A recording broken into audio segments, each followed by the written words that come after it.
Hello. Welcome to OJ Studios. Please enjoy this week's chapter of the article by Olivia Julius.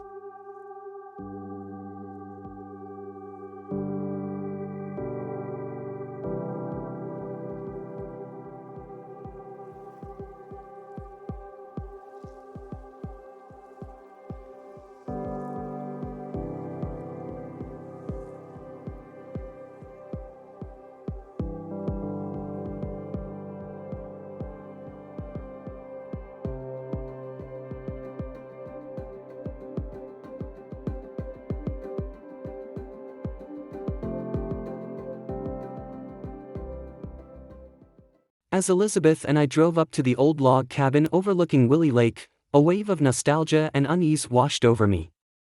It had been 10 years since I last saw this place, and the sight of it now, neglected and overgrown, tugged at my heart.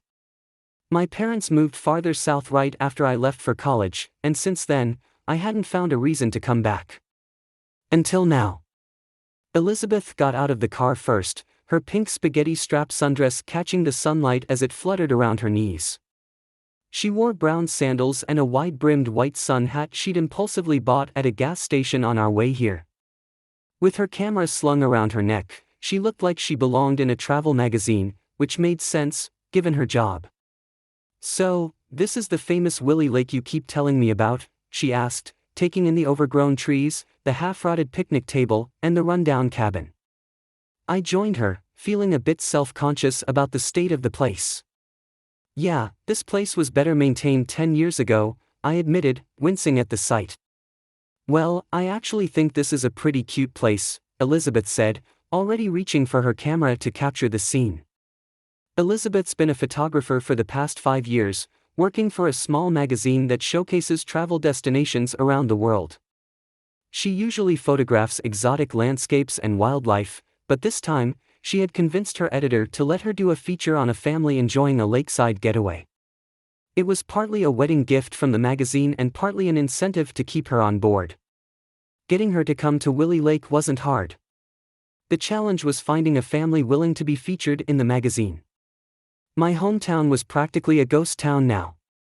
Most of my friends had moved to the city, and the house I grew up in was demolished to make way for a trucking company's lot. After high school, I went to the State University and earned a master's degree in media communications. My first job was at the same magazine where Elizabeth worked. I started as a low-level writer, but I got my big break when I was assigned to cover a story in Africa. Elizabeth was the photographer on that trip, and we quickly bonded. The magazine noticed our chemistry and started pairing us up for more assignments. A year later, we announced our engagement. Knowing how much Elizabeth loved nature, I convinced the magazine to send us to the Grand Canyon for an assignment. It was there, at the bottom of the canyon, that I proposed. She said yes, of course. Initially, we thought this trip to Willie Lake might be a bust. 2 weeks before our planned trip, we still hadn't found a family to feature.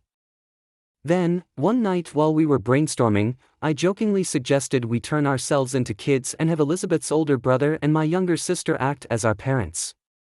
It was a crazy idea, but Elizabeth ran with it. I had just discovered Elizabeth's magical abilities the week before, and now she was poring over her grandmother's old potion journals. She shared the plan with her brother Ethan and convinced my sister Laura to join us. Both were hesitant at first, pretending to be a married couple, and our parents was a lot to ask, but eventually, they agreed. Now, after weeks of planning, we were finally here, ready to turn back the clock and create a new kind of family adventure.